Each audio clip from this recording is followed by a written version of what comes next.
Another situation where virtual copies are helpful is when working with collections. In this movie, we'll be creating two different collections of these photographs that you can see here in this folder titled Claire. Let's begin by selecting all of the images by pressing Command-A on a Mac or Control-A on Windows.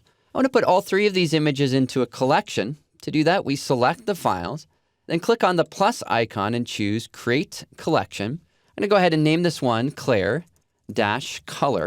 And we're going to include the selected photos. And this time, let's turn off the option to make new virtual copies. And you'll see why in just a second. All that this will do is it will take these three images and put them inside of a collection. Click on the Create button, and we can see down here we now have a collection with these three photographs. We could then process these images.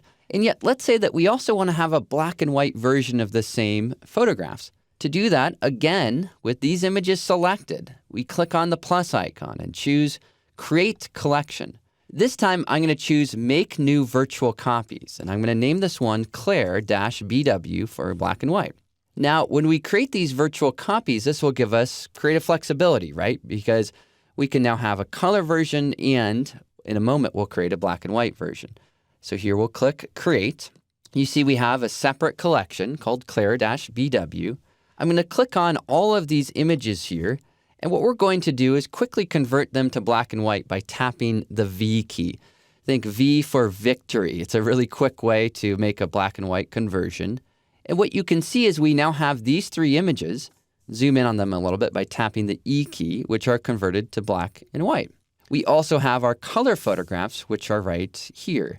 In our folder where these images came from, which is titled Claire, what we'll now see is that this folder contains the original or the master photograph and the virtual copy. So inside of this folder, we now have the color and the black and white versions of this photograph.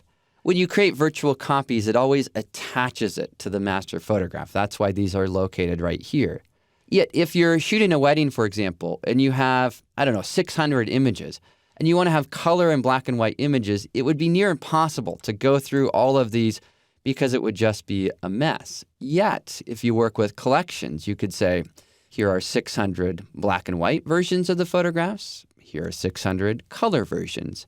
It's just a nice way to organize or group those images together. And it's a way that you can do this, which just gives you really quick access to the file and the ability to work with them in a unique way. So as you can see, when working with collections, sometimes it's helpful to work with collections that have virtual copies in them so that you can have varying processing of the same types of photographs.